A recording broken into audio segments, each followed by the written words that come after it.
dissent.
I'm Chuck Rybak, Dean of the College of Arts, Humanities, and Social Sciences here at UW Green Bay.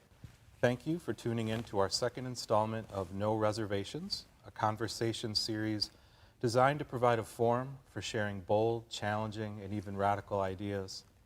Scholars from across the college will do one talk each month on topics ranging from connecting through music to the politics of consumer culture. Each talk will be streamed live from Fort Howard Hall at the Weidner Center for the Performing Arts, and will include a short presentation followed by a Q&A. Online viewers will be able to submit questions as well. So if you're watching now, which we hope you are, you will be able to submit questions for tonight's speaker in the chat area. Jon Shelton is an associate professor and the chair of Democracy and Justice Studies here at UW Green Bay. He's the author of Teacher Strike, Public Education, and the Making of a New American Political Order, which won the Labor and Working Class History Association's Herbert Gutman Prize for Best Dissertation in 2014, and the International Standing Conference of the History of Education's First Book Award in 2018. His new book, which we're going to talk about tonight, The Rise and Fall of the Human Capital Myth, was funded in part by a fellowship from the National Academy of Education and is under contract with Cornell University Press. Professor Shelton's work has appeared in the Washington Post, Dissent, Jacobin, Democracy, a Journal of Ideas, and other publications. He sits on the board of directors for the Labor and Working Class History Association and the Wisconsin Labor History Society, and is vice president for higher education of the American Federation of Teachers, Wisconsin. Dr. Shelton will give a brief talk on his book project, and then we will move to the question and answer portion. So again, please post any questions that you have in the chat, and I'll be happy to get to those and pass those along to tonight's speakers. So without further ado, Professor Jon Shelton.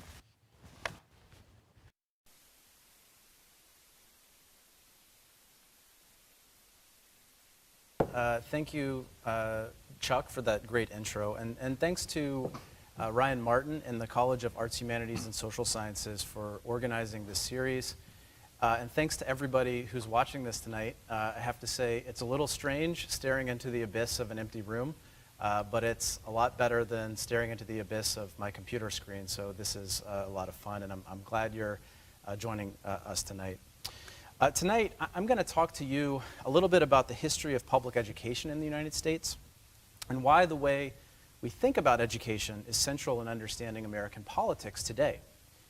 I'm sure, like many of you who are watching this tonight, the 2016 presidential election was a formative moment for me in understanding American politics.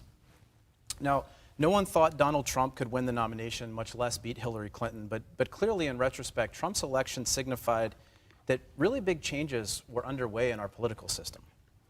As I tried to figure out what was going on, one statistic stood out to me as I was sort of doing a post-mortem of the election and thinking about what happened, and that was the division in the United States by education level.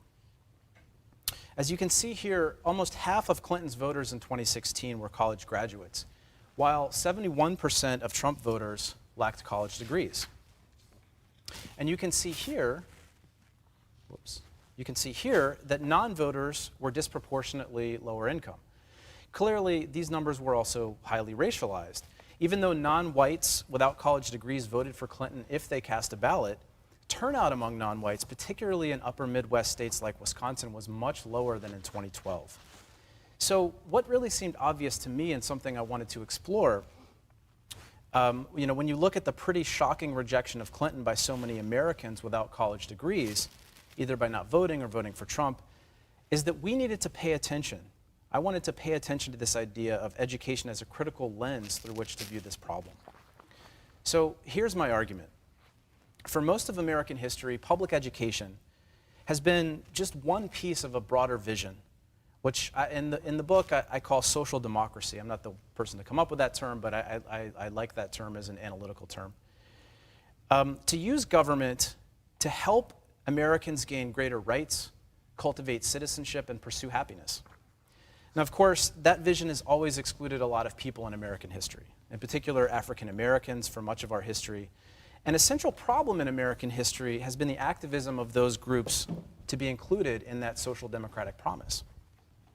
But since the 1970s, our politics have been marked by another problem too.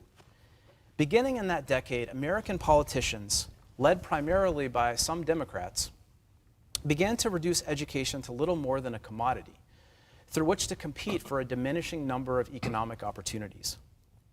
This was a time in which a growing class of white-collar professionals thriving in what sociologist Daniel Bell called a post-industrial society were becoming more influential. Many Democrats responding to this constituency have, over the past 50 years, moved the party in that direction. Instead of striving to ensure Americans without college degrees could get good jobs in a world in which corporate power was growing in both the economic and political realms, many Democrats instead lectured workers to get college degrees and become professionals. And I'll just say at the outset, I don't think becoming a professional is a bad thing, even if there were a limited number of those jobs. Republicans, led by two George Bushes, followed suit beginning in the late 80s. By 2016 then, I think we were at a point where neither major party was offering much of a realistic vision to help non-professional workers access economic security or live better lives. And that's a lot of people, by the way. All right, even today, I'm guessing some of you watching this don't realize 2/3 of working Americans lack college degrees. And in Wisconsin, that number is 70%. But it's even more complicated than that. By the end of the 1990s, even most college graduates struggled, as salaries for many young professionals have stagnated, and millions have found themselves without the professional class jobs their degrees had promised them. In fact, the vast majority of jobs in the United States still only require a high school degree, and you can just look at Bureau of Labor Statistics data on this. It's pretty clear. Neil Krauss, who is a political scientist at UW River Falls and one of the great intellectuals of the UW system, has called this the fantasy economy. And I highly encourage you to read some of his work on this if you'd like to explore that, the Bureau of Labor Statistics data a bit more.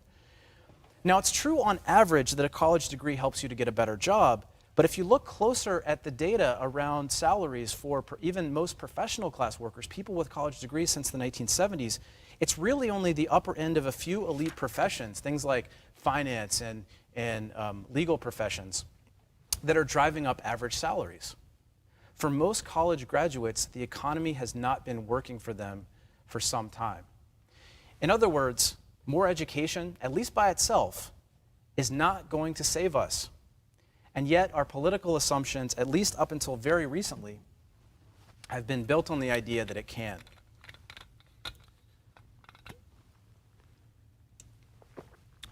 In my book, I began by documenting the fact that the United States was formed around the idea that citizenship was tied to economic independence. For most Americans, this meant land ownership in the very early years of American history. Of course, we know there were many contradictions in early America. Increased freedom for white landowners came with chattel slavery for most African Americans. Expanded economic opportunity for whites also relied on the violation of native sovereignty. I want to make sure to acknowledge all of those things when I talk about this. But over the course of the 19th century, public education was part of an impulse to connect economic independence and citizenship, at least for white yeoman farmers. Lincoln and the Republican Party, for instance, passed 2 laws in 1862. This was right after treasonous Southern Democrats left Congress to uphold slavery, giving them the opportunity to basically sort of do the things that Republicans had wanted to do. And these 2 laws attempted to facilitate both economic independence and citizenship for working Americans. The Morrill Act, which provided funding to establish land-grant institutions, and the Homestead Act, which provided 160-acre plots of land at very low prices to farmers. We should note that in spite of all the racial inequities at the time, black farmers could actually access Homestead Act lands, and an extension of the Morrill Act in 1890 helped to establish a number of historically black colleges and universities that are still around today.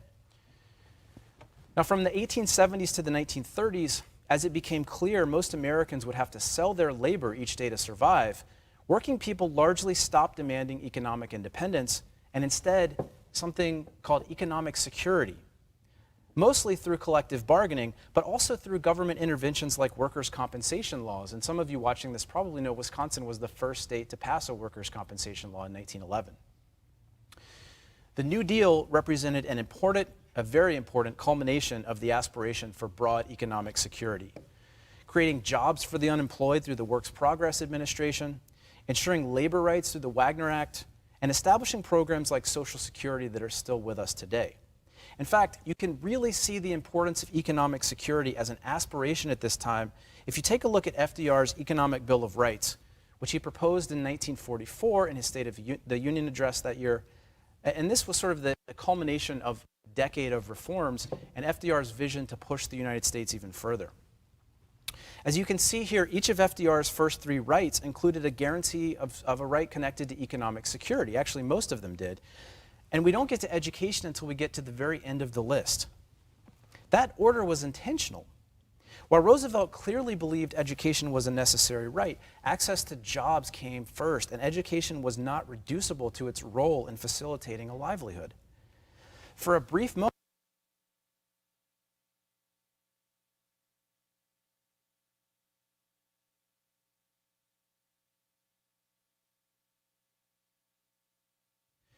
but conservatives stymied those possibilities, though they came close.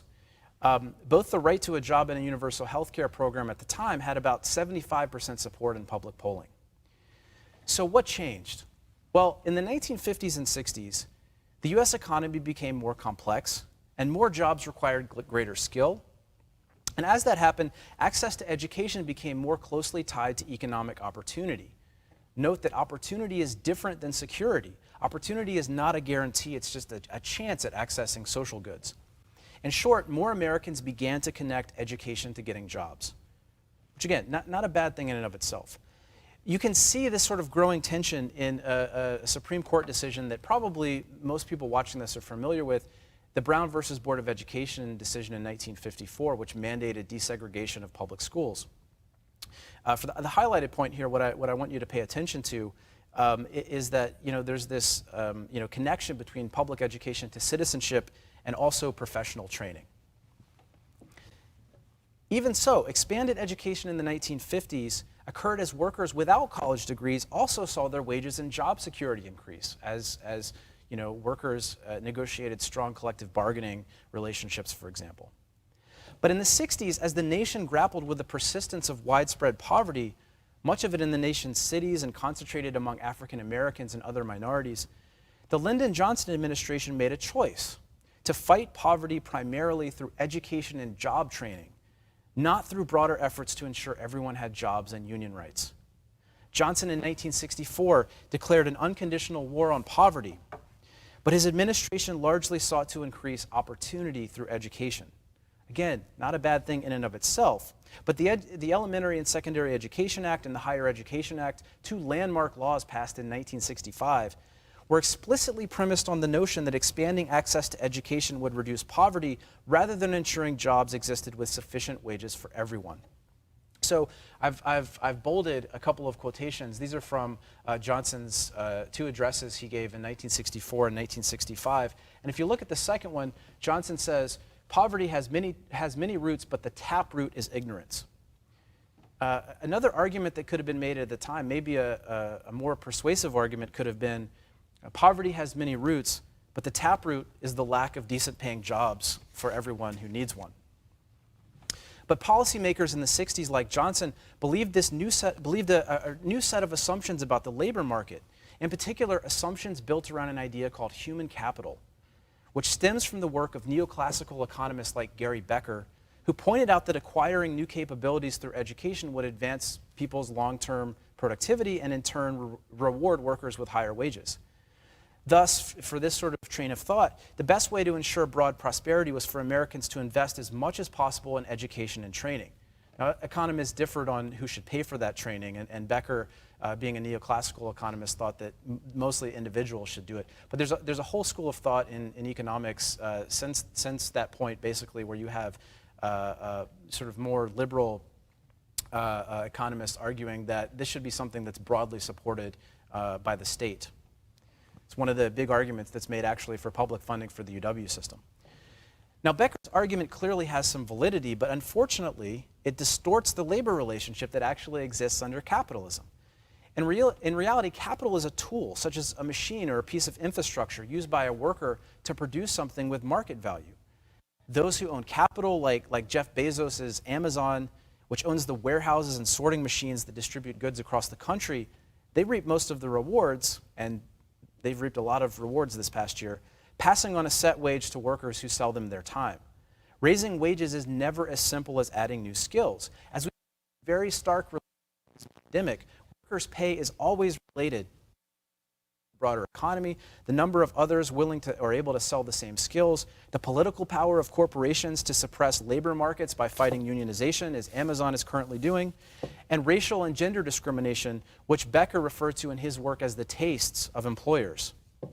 The concept of human capital, then, is an exercise in alchemy, implying that the labor market is a pure meritocracy in which one is rewarded for the presence of their personal investment alone. This human capital myth that arose from the 60s was an important foundation for the even greater emphasis on education at the expense of other social interventions in the 70s. By that time, the locus of power in the Democratic Party was shifting toward a growing professional class. In 1940, only about 3.5 million Americans were college graduates, which was about 5% of the total population. By 1976, there were 17.5 million, which was about 15% of the population.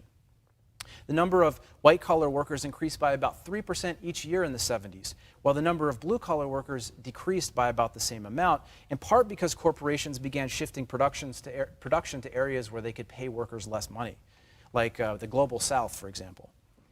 Consequently, the growing professional class, and it was growing, began to believe education was the key to success for everyone else too. More Democratic politicians saw themselves as representing this constituency, which was sort of rooted in democracy. Now, there were alternatives, like the resurrection of a federal jobs guarantee, which Senator Hubert Humphrey of Minnesota, Augustus Hawkins from California, the representative, and Coretta Scott King, who was King's widow, pushed for over the course of the 70s. The efforts of these reformers would have established the federal government as an employer of last resort and ensure every American had a job. Again, the idea that the government should serve as an employer of last resort in the 70s had an enormously large amount of public support and polling. Georgia Democrat Jimmy Carter, however, in addition to other up-and-coming Democrats like Delaware Senator Joe Biden and Colorado Senator Gary Hart, did not want to see this broad transformative change. They were representing a different constituency. Carter, for example, refused to support a jobs guarantee and only half-heartedly supported a congressional initiative for labor reform, while elevating the status of public education, signing into law a bill to establish a cabinet-level department in 1979. So if you're wondering when the Department of Education comes into existence, it's in the Carter administration. Here's Biden actually opposing, the context here when you look at this quote, Biden's actually opposing Humphrey's push for a federal jobs guarantee. And you can see he's basically saying we need to rein in our assumptions, or rein in our expectations and accept less. Democrats Bill Clinton and Barack Obama also in the years to come advanced policy closely to human capital. And I don't want you to think I'm just criticizing Democrats, right? I think there was a political consensus here that we want to pay attention to. In the interest of time, we can get into how Republicans were responding to this too, but in the interest of time, I want to really focus in on Democrats, I think. But in responding to the conservatism of Reagan in the 80s, Clinton was perhaps more responsible than any other political figure in the past 50 years for elevating the myth that investing in human capital was, if not the primary way, maybe even more than the primary way, the only way to help working Americans. Clinton's campaign in '92 built on the work of Robert Reich, who later became his labor secretary. In a book called The Work of Nations, and this was a best-selling book in the early 90s, Reich argued as many American workers as possible needed to become what he called symbolic analysts, engineers, management consultants, research scientists, all of whom would have college degrees. Now what's fascinating is Reich has since disavowed this argument, pointing out that he underestimated the growth of corporate power at the time, which was actually driving down the bargaining power of most workers without college degrees. In any case, though, the human capital argument was the centerpiece of the Clinton campaign. And you can see this in this quote here, which is from the Clinton-Gore, it's basically the Clinton-Gore campaign platform. When Clinton became president, he combined education policy that would supposedly make schools more accountable to the needs of employers with the idea that improving education would make American workers more prosperous. He did this while also negotiating NAFTA over the strenuous objections of the labor movement and environmental groups too, by the way. By 2010, NAFTA had cost the U.S. about 700,000 manufacturing jobs, primarily in states like Wisconsin. Clinton also collaborated with the Republican Congress to shred the social safety net for the poorest Americans, while signing into law a crime bill that spent millions to incarcerate more working people, disproportionately Black and Latino, for lengthier prison sentences. And in the process, actually artificially driving down unemployment rates. The result of Clinton's presidency was to exacerbate inequality in the U.S., as well as another trend that was already underway that's crucial in understanding the rise of Trump and the populist right, that of workers without college degrees trending toward voting Republican. So here's Reich. This is his memoir of being in Clinton's cabinet, talking about this. And when you see the reference here, what he's referring to is the midterm elections in 1994, when Republicans won control of Congress both houses of Congress for the first time since 1947. So this was a watershed election, and pay attention to what Reich's saying about what was responsible for it.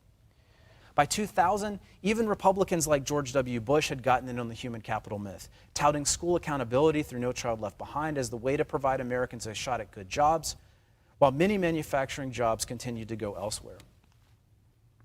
And here's Bush talking about education on the campaign trail in 2000, and you can see he's clearly trying to outdo Clinton in his support for human capital-based education reform. By the early 2000s, the human capital myth was firmly entrenched in many mainstream intellectuals' understanding of how American society worked. The best example of this is Richard Florida's influential book, The Rise of the Creative Class, from 2002. By the early 2000s, Florida argued a growing number of Americans were engaged in creative work, creative in quotation marks. This creative class flocked to cities and valued leisure activities and flexible work hours. What distinguished this creative class for Florida was not just their higher standard of living, but also their embrace of individualism and what he called, and I'm quoting here, contingent commitments. The problem, though, as had been the case with Reich's symbolic analysts, was that the college-educated creative class represented only about 30% of the labor force. For the rest of Americans who lack college degrees, the rootlessness and disruption brought them into many cases. You look at what happened in southern Wisconsin at American Motors in Kenosha, for example, when AMC closed down. Now, Florida did notice the growing tension between the creative class and those left out of it. And you can see that reflected here. I fear we may, and by the way, tell me if you think this sounds like something that was a pretty prescient prognostication back in 20 years ago. I fear we may well be splitting into two distinct societies with different institutions, different economies, religious orientations, and politics. One is creative and diverse, a cosmopolitan admixture of high-tech people, bohemians, scientists, and engineers, the media and the professions. The other is a more close-knit, church-based, older civic society of working people and rural dwellers. The former is ascendant and likely to dominate the nation's economic. Florida's argue for the creativity of these people, end quote. When Barack Obama ran for president in 2008, he promised a political coalition to advance the interests of both the professional classes and manufacturing and service sector workers. And you can see that reflected here in this speech that was actually in Janesville, where AMC had been located in 2008. In this speech, Obama criticized NAFTA and promised to support labor reform. And he won that election overwhelmingly. But Obama and the Democrats, with huge majorities in Congress, did very little to advance broad economic security, instead, again, continuing to uphold the human capital myth. And somebody will clearly point out that Obama faced a difficult political climate, and I fully accept that, and we can talk more about that. But Obama never seriously considered using the American Recovery and Reinvestment Act to directly provide jobs, as FDR had in the 30s, for example, and instead, his education earmarked change their education policies. And one of those was accepting Bill Gates-funded Common Core standards, a key component of which was connecting public education to career readiness. Indeed, Obama sort of finished his 2 terms by really, sort of building on democratic assumptions over the past half century about the connection between reducing poverty and enhancing education. And you can see that reflected here in his State of the Union address in 2010. In the 21st century, he argued, the best anti-poverty program around is a world-class education. Now, many of you are probably saying, that sounds pretty reasonable to me, but that's, I think the evidence of this human capital consensus, how much it had become part of the air we breathe. An equally plausible argument, and I would argue a much more plausible argument, would have been, in the 21st century, the best anti-poverty program would be to guarantee everyone a job with a living wage. The past decade, however, has signified the beginning of a new era of political conflict in the U.S., and I really think we're on the cusp of this. And I'm happy to debate it if folks think that it's not the case. But this conflict is between those who have doubled down on the human capital myth and those revolting against it. On the left, millennials and others shut out of the supposed meritocracy are pushing for universal health care and to eliminate student debt. Social movements from Occupy Wall Street to to teacher unions, have organized dozens of high-profile and successful actions for broader economic security. By 2015, the campaign of Vermont Senator Bernie Sanders, which shocked the Democratic establishment, was premised on rekindling a comprehensive vision for economic security not seen since the 1930s. Donald Trump's ascent and the ascent of other right-wing populists since also owes a heavy debt to those Americans who believe they are left out of an economy that is largely catered to the professional class.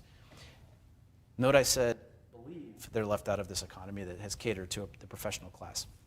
As a candidate in 2016, Trump exploited the anger over NAFTA and the Trans-Pacific Partnership, deals that were both connected, fairly or not, to Hillary Clinton. And if you don't believe me, look at Trump's campaign speeches, especially in Wisconsin, and also speeches that he gave after becoming president. He talks about trade over and over and over.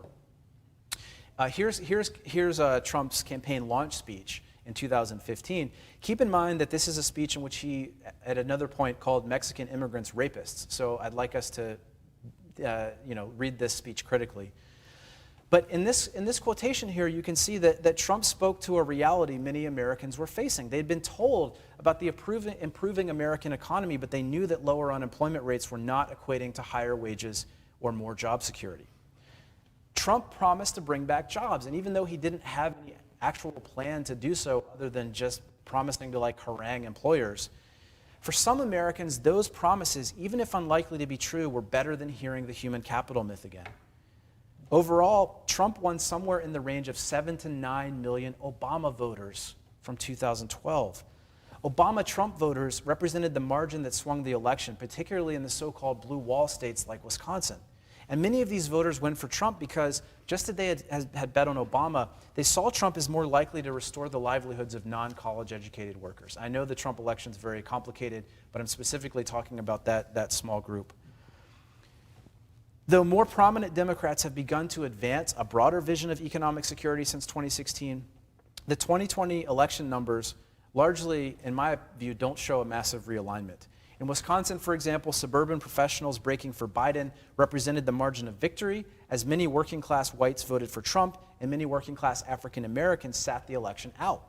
Elsewhere, votes among minorities, particularly Latinos, actually increased for Trump in 2020. Nationally, 25 million voters, about 1/3 of Trump's total, made less than $50,000 a year. And even though Biden won that demographic by around 10 points, that was a huge drop from the 22-point margin that Obama had won these voters in 2012. Now, there have been some encouraging signs from the Biden administration, but if Democrats or Republicans or anybody else for that matter are going to prevent an even more mendacious version of right-wing populism in the future, how they approach the connection between education and economic security is a vital part of that question. We can no longer premise our economy on excluding the vast majority of those without college degrees, and we have to ensure that our government once again commits to empowering Americans' economic and social rights, including the right to a job with a union, high-quality health care, good housing, a livable environment, and of course, education. Whoever can do those things can realign American politics for a long time, and in my opinion, for the better. So thank you, and we'll take some questions. It's so weird to do this without any applause. Yeah. Well, that was a lot, and thank you so much for being here. So I do have a couple of questions that have come in. The book is not out yet, and so you sent me some excerpts, and I really enjoyed all of it. And the things that you're talking about right now feel big and possibly overwhelming for people in the same way that I'm thinking of Sarah Jaquette-Ray, who was our keynote for Common Cause, and she approaches sustainability in the same way and thinking about environmental catastrophe. And I guess just as a way in, I thought in the parts that I read that you did a really good job of boiling it down to something where I could identify with it, that I could look at it and say, that makes sense, and I could even act on that. And so I'll start with an anecdote, if that's all right. Sure. When I first started working in Wisconsin, early in that time, I remember driving down, I don't know, a street, right? Hopefully I was driving down a street, And there was a marquee for a job at like Family Video for a manager, and the salary was posted on the marquee.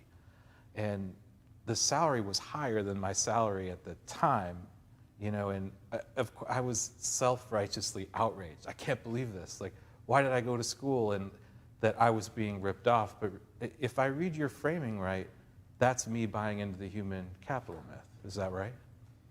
Yeah, I think so. I mean, you know, what I would say is, I feel like we,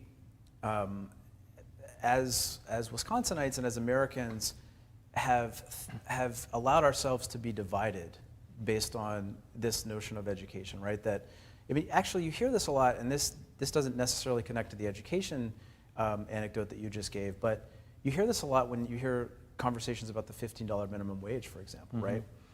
Where folks say, well, I'm only making $20 an hour, so this person who has, very little skills, who's doing a low wage job, that's going to somehow elevate them closer to me, and I deserve to make, more than double what they make, right?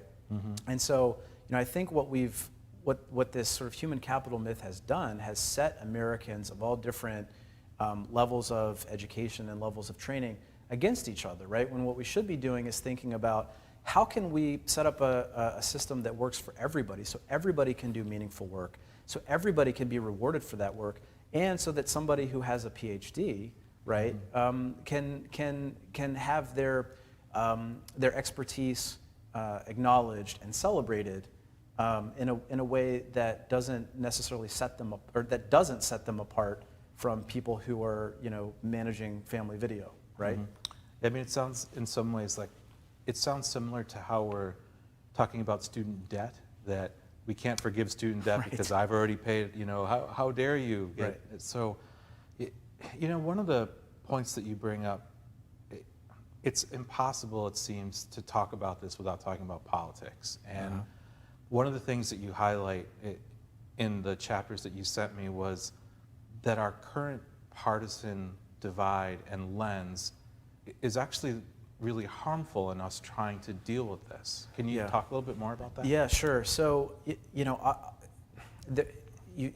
have, I think, clearly a very, very divisive political system right now, where people are not talking across partisan lines. And I think one of the things that's happened is people on, I hate to even use this term, but people on both sides are so rooted in the sort of assumptions they have about how things should work.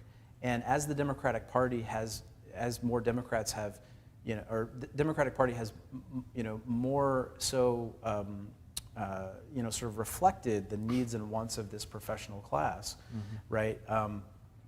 It's made it difficult for people to, really engage with this question of what economic livelihoods look like in a productive way, right? And so, they don't think about this question of blue-collar livelihoods in a way that is going to give us a path forward. But I think more people are recognizing it, right? So one of the things that I point out in the book is that you have this real sort of existential conflict in the Democratic Party, right? Between the sort of, I guess it's the Bernie Sanders wing, but you've got more Democrats who are now sort of recognizing this problem too. People like Ayanna Pressley in Massachusetts, who's pushing really hard for a federal jobs guarantee. But you also have conservatives who see this as a problem too. One of my favorite conservative intellectuals is a guy named Orrin Cass, who he's written a great book, The Once and Future Worker, that looks at the problem of economic livelihoods for people without college degrees, but from a conservative lens. So obviously I don't agree with a lot of his prescriptions, but he's got some interesting things to say about unions, for example, right? Yeah. That one of the things unions can do is help to restore a sort of social fabric and a level of civic discourse, actually. And so I think there are really good reasons for there to be political divisions between Democrats and Republicans. Clearly, there's a lot of things that I think people disagree about. But I think there's more common ground around this question of basically what a livelihood looks like for people who don't have college degrees. And I think there are places where we can productively find a way to get together around that tension. It feels like a linguistic problem in a lot of ways. Like you said both sides and how you didn't like to use that phrase, that to me, that seems to point to there's a familiarity in the language that leads us down these same paths. And I wanted to get to a reader question, Sure. A viewer question based on what you just said. What are your thoughts on pros and cons of a federal jobs guarantee versus universal basic income? Yeah, I think that's a great question. And first of all, I'm really glad to see both of those ideas being taken seriously. And let me just say one quick thing about Sure. that. So a few years ago, I was a speaker in a series for the Wisconsin Humanities Council. So I would go around the state and do these like talks at public libraries and other civic organizations. And I had a talk that was called "Everyone an Entrepreneur," which was actually about it was meant to be critical, right? It was meant to say like, everybody can't be an entrepreneur, basically, right? But what ended up happening is I got into a lot of these great conversations with like business owners, small business owners, many of whom really believed in entrepreneurialism. And basically where we would find common ground is I would say, look, let me take your premise for a second that we should facilitate entrepreneurialism. If you actually want to do that, then the kind of society where you're going to actually get people to take intellectual and personal risks is one where they know they're going to have an income if they fail, where they know they're going to have health care, where they know they're going to have child care. Yeah. And actually a lot of people agreed with me. A lot of people that probably were Republicans agreed with me on that point. Mm-hmm. So I think it's really great that we're having this conversation, right? Andrew Yang talked about UBI during the Democratic primary. You got people like Ayanna Pressley, again, talking about a jobs guarantee, but even like really centrist types like Cory Booker and Kirsten Gillibrand were talking about that. And now you have even, and I don't want to go too far here, but you even have people like Mitt Romney arguing for a monthly stipend for childcare that's not means tested, that goes to everybody, right? Mm-hmm. So I think it's really great that we're starting to recognize that economic security for everyone is an important premise around which to structure our society. Now, long term, I think UBI it's a good idea, right? But I think Americans have an ingrained sense of a work ethic. Maybe it's the Protestant work ethic. Maybe I'm just noticing because we're in Wisconsin and we have this sort of German this sort of German legacy here. But I think it's difficult to go directly to something like UBI. I think most people want to work, they want to feel like they're producing, they want to feel like they're contributing something meaningful. Mm-hmm. And I think if we ever get to the point where we talk seriously about something like UBI, I think it goes through a jobs guarantee, actually. Mm-hmm. I think the jobs guarantee is first. To your point about, without having that guarantee, is that it inhibits innovation and risk-taking. That, mm-hmm. I mean, I think we could see that here at the university where, I mean, I don't want to say it's too common, but we do have people who turn down employment because decreasing in income, for example, would be too much of a risk, even though they know the move is the right thing for them to do, that we see this playing out quite a bit. Yeah, and think about how much, the one thing I do think about how we structure things is we have to disconnect so many of our social supports from our jobs, right? Like the idea that we connect health insurance, whether you're going to have health insurance to your mm-hmm. job, that makes no sense. I mean, I agree. And there are historical reasons why that happened that are actually rooted in labor unions and what they could bargain over in the 40s and 50s. That's actually a fascinating history. But if you really want to encourage people to go, do the job that's going to be best for them and it's going to contribute the most, you have to unmoor it from things like healthcare. Mm-hmm. I mean, and retirement. I mean, you have to make sure that people have those things. I've never understood why employers weren't leading the charge to get rid of the health insurance that I just never understood that. And so the human capital myth, or just human capital as a phrase, I guess, that in thinking about it, I'm trying to think about the different ways that we make change, right? And I don't want to rule out, violence is a way that people make change, right? Sure. And history teaches us that. And we saw that on January 6th. As an attempt. Yeah, and if we're working through this now, in thinking about what you've written, that I don't think this is ironic, but there is, if we're going to make peaceful change through legislation, where we're bringing in lawyers, government officials, senators, congressmen, that we're kind of relying on the people who have benefited from the human capital myth to overturn it in some ways, because we are going to that, I don't want to say hyper-educated, but the level of education that we would say is in the upper part of that. So is that just an unfortunate circumstance? How do you feel about that? Well, okay, so a couple things about that, right? Number one, politicians, if there's anything that's true about politicians, they are very sensitive about losing elections. Yeah. Right? Agreed. I mean, they want to win elections. And so, I mean, I think one of the things that's happening right now is, I mean, you look at what's happened in actually both parties, right? I mean, both parties are responding to the fact that you have social movements that are saying we demand more, or we demand something different at least, right? Mm-hmm. Obviously, the Democratic version of that is more social support, a stronger role for the state. The Republican version, or I should say the right-wing populist version, because not all Republicans subscribe to this, but the right-wing populist version is largely about, and I'll just say this, I mean, it's about sort of fantasies about bringing back jobs. I mean, Foxconn, for example, is a great example of that, and scapegoating people, right? So, you know, but I think politicians in both parties, they're responding to those things. They are responding to them. Now, the bigger premise to your question, which I think you're asking, is basically like, can this be done without sort of including people in the professional class? Yeah.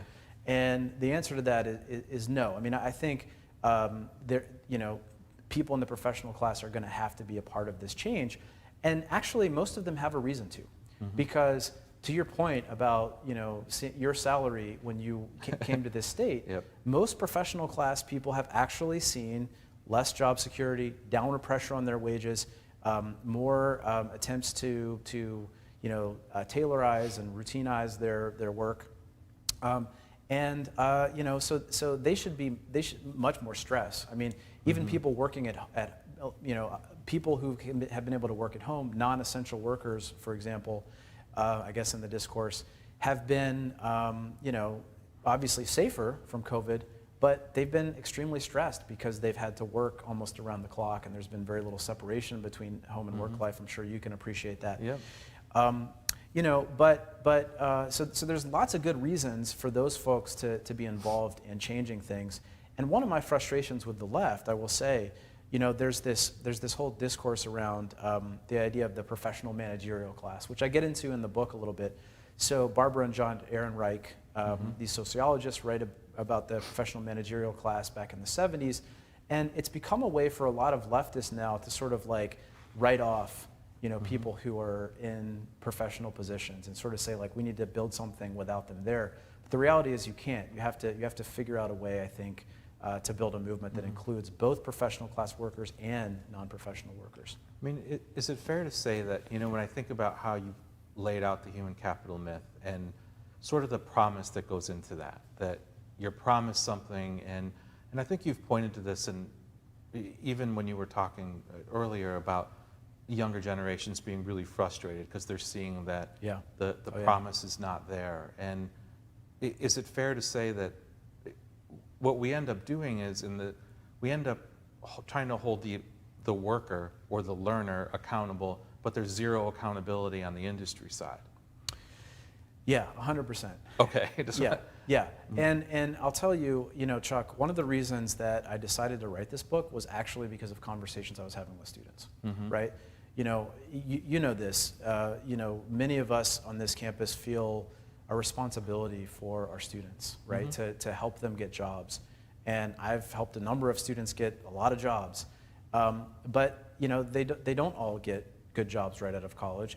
And for many of them, it takes a lot of work. And they're spending 3 and 4 years, in some cases, you know, doing jobs that really, it's not even that it's you know, not what they expected. It's actually like impeding their growth, right? I mean, like they graduate, they've got a certain set of skills, and they should be doing something that almost immediately sort of brings them to the next step, and they're not, because, you know, there aren't as many good economic opportunities for people with college degrees now, right? So, you know, you have a generation that's indebted, right? Significantly. That's told that if they take on the debt and don't get a good job, it's their fault because they didn't major in the right thing, when we know that actually most college graduates don't get a job in what they major in, Yeah. right? I mean, it's true. Yeah, if you're an English major, you don't get hired in English. Right, but you probably do. Right. But you can probably do a lot of different things really well, right? And you Yeah, can. right? Yeah. You sure can. And I know it's the case with DJS majors and history majors too, right? So, to that, what you're describing now is like I'm thinking about, sort of the language that frames this, and that, one term that we hear a lot is the skills gap. Yeah. And to me, that seems like it's the trope of giving away the responsibility. Like that's the trope that you use to break the promise, that you went and did this, but you know what? There's a skills gap, which is really a wage gap in a lot of studies. But I mean, how do you feel about that, about this, the way that skills gap is deployed, sort of against the things that you are arguing for and want? Right. I mean, so the skills gap is largely a myth. Right? I mean, there's been all kinds of empirical data that have shown this. Again, I've mentioned him before, but Neil Krauss is writing some really interesting stuff about this kind of, this stuff and where these numbers come from. I won't scoop him, but I'll just tell people to look at that stuff. But economists like Paul Krugman, for example, have pointed out that if we really had this enormous skills gap, what you would see are people who had the skills that employers supposedly wanted. You would see their wages going up because employers would be bidding for those things, right? Yeah. If they actually needed people with those skills, you would see this dramatic wage growth for people, in certain occupations. And occasionally you see it for some, niche thing that's really high in demand. But across the board, you're just not seeing it. And so, because what you're seeing instead is, it's not that there aren't people who want to do this; they won't do this for what you'll pay them. Exactly. That's exactly right. So yeah, it's disingenuous to make that argument. Many corporate leaders make that argument because it allows them to basically continue to pay subpar wages, right? So absolutely. But I want to just come back to something, and I wanted to circle back to this, which is the responsibility that employers have. Okay. Now, people might disagree with me about this. I think, by and large, employers don't necessarily have a responsibility to hire people, right? That's, to me, the role in sort of managing that is, we have a society, we have a government that should be built on facilitating life, liberty, and the pursuit of happiness for everyone. So the government has sort of abdicated its role, in my opinion, right? Employers should, of course they should hire people, and they should be able to make money.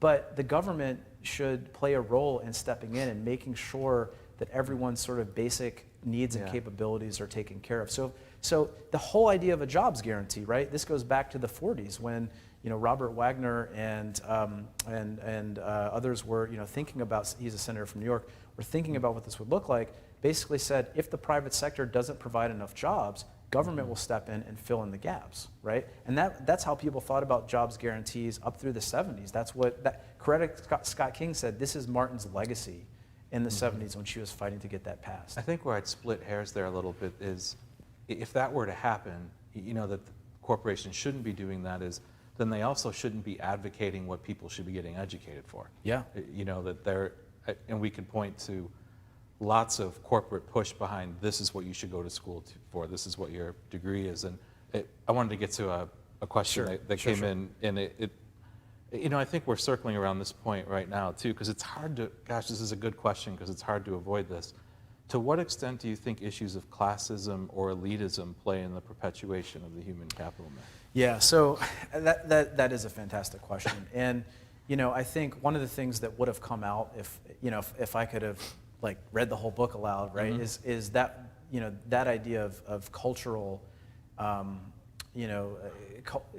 guess arrogance is really the right word, what role that plays here, right? And so, I got into that a little bit when I talked about Richard Florida in the Rise of the Creative Class. What I really want to focus on are how people are thinking about this from, a political economic perspective. But it is clear that culture plays a role in this, right? And, you saw it in the quote from Florida, right? That we're becoming these two different societies that have, even basically different cultural values, individualism, versus a sort of more tight-knit community. and you've got people like Florida, and Florida makes some good points. I don't want to, totally, just kind of slam him, but this idea that what's cosmopolitan and urban is inherently better than everything else, it's a big part of the problem, right? It's a big part of the problem, and I actually think that's one reason that a lot of voters, who come from, say, rural areas, and you look at rural voting patterns in this state, for example, right? And Catherine Kramer has done some interesting work on this, political scientist at Madison, Politics of Resentment.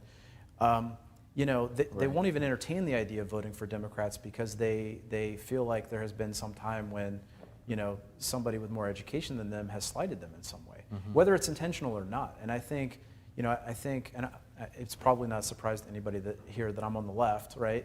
I think people on the left need to grapple with that in some profound ways. So, so to that grappling, like, there's a real shift in mindset that you're asking for. So if I go back, to the anecdote, when I tell that story, I tell that with embarrassment that I felt and thought that way, because I recognize my limitations in that moment. But there is really going to have to be a shift in mindset in that way. And so I guess, so I read a lot of science fiction, and I wish science fiction wasn't called science fiction. It should be called world building instead, because it expands the genre, and because you're doing world building. You're describing this world that you want to bring into being. And so I guess what I would ask is, if you're looking ahead, if you get all the best outcomes you're looking for, what does the world look like? Yeah, that's a great question. One of the reasons that I go back to the founding of the United States in this book is because, I think the path to getting to that point is, and this may sound corny, and I know some people watching this are going to disagree with me, but the path to this goes through really the sort of the fundamental promise of this country, which is constructing a society that's built on securing the rights to life, liberty, and the pursuit of happiness, in addition to other rights, right? That's sort of the American mantra. And I think there have been other moments in American history where things have been very divisive. The 1850s and 1860s, violence, right? And violence was necessary, by the way, to end slavery, right? To your point. That was not a disagreement that could have been papered over, right? And I think, one of the things that's happened in this country is we have moved away from the premise that what a society should do is to ensure these rights for every person in our society. Now, we've never lived up to that, right? I want to be real clear about that. But we've had aspirations, and if I would characterize the last 50 years as anything, it's a continuing lowering of our expectations, right? That you should, even if you have $50,000 in debt, you should just be happy that somebody's willing to hire you, right? Just be glad that you have a job when the unemployment rate is where it is. I mean, how did we get to that point, right? We should be we are by far the richest nation that has ever existed on this planet, and we should be asking how we can construct a society from one simple premise. How do we make sure that everybody's economic needs are taken care of so that they can contribute in their most productive and creative ways to this society? That's where we need to get, and doing that means that we have to think differently about how we do education and how it connects to all of these other parts of society. So that's a good. I have a highlighted question here. So this will be the last question, if that's okay. Yeah. And a really good transition. Thank you. So, what is the difference between how you see the role of education in the human capital myth, as you describe, and we didn't define this term, so we might spend some time with it. So, I'll start again. What is the difference between how you see the role of education in the human capital myth versus the role of education in a social democracy? Yeah. So first off, social democracy, right? Social democracy is it's basically what I've been talking about, right? It's the idea that the basic premise of your society is to enhance the social and economic capabilities, social and economic rights, if you will, of individual citizens. And that's your premise, right? So that's social democracy. So how do we think about education? Well, in the human capital world, right? I mean, and you know, you look at just go back to Becker and some of the other Chicago school economists who are thinking about human capital. You know, it's like a formula, right? Like you put this in and you get this out, right? And the idea, and I know a lot of, and again, this is one of the reasons I decided to write this book, is because I know a lot of our students are thinking this way, and that got me thinking about this question. You know, how much time and money do I have to put into getting this college degree so that I can then, you know, basically the economic calculation so that I can have more earning power. Time to degree is a term we hear a lot, right? And given, you know, if your reality is the human capital myth, and I'm arguing that it is for most of us, that's a logical thing to do. I'm not saying that students shouldn't do that within the sort of terrain that they're dealing with. Yep. But you know, I think there's been a much longer history. I was just actually talking with students in one of my classes today about this. We were reading Horace Mann, this education reformer from Massachusetts, who was sort of the father of the common schools movement. And you know, there's lots of things to criticize in Mann's assumption about education. But the point is, when public education, and the United States was the first country on this planet to ensure public education for all of its citizens, at least as an ideal. And again, it left out African Americans. I don't want to gloss over that. But the idea was that education was primarily there to facilitate citizenship, to teach Americans how to be citizens in a democracy. And you know, that was a very different time. Of course, you know, you didn't have any talk of the government guaranteeing, you know, jobs or anything, or healthcare or anything along those lines. But a real social democracy, the role education should play is primarily about cultivating someone to be a good citizen in a democracy. At the same time, of course, it should enable people to go out and do all kinds of things, and those are going to be connected to jobs. But it shouldn't be the only thing. The only thing that education should do should not be to ensure that somebody is set up to get a job. If we're doing that, we've lost our sense of what a society is, in my view. It would seem to match the situation you described of us having low expectations. Yep. That's a low expectation Absolutely. for what an education can deliver. Right? Absolutely. So, Covered a lot. yeah, John, I really appreciate you coming on and talking about this. It's a lot of fun. I know we could talk for a lot longer. Yeah, no, I appreciate the conversation, and hope everybody's gotten something out of this. Absolutely. So thank you for joining us this evening. If you liked what you heard, I know I did, and would like more, an extended version of this interview will be available online in the near future. There are 2 more talks, one each month for the rest of the semester. The next is Dr. Michelle McQuaid-Dewhurst, called The Next Big Thing, Connecting Through Music in Spite of Everything, on April 15th at 6:30 p.m. via the Weidner Center's YouTube page. And if you don't know Dr. Michelle McQuaid-Dewhurst, she is a genius composer. I could have just stopped at genius and that would have been fine. And for more information about this or all of our talks and events, you can visit causeeffect.org, and that is CAHSS effect.org. So thank you again for joining us. And again, John, I really appreciate it. So thank you. Thank you. Have a good night.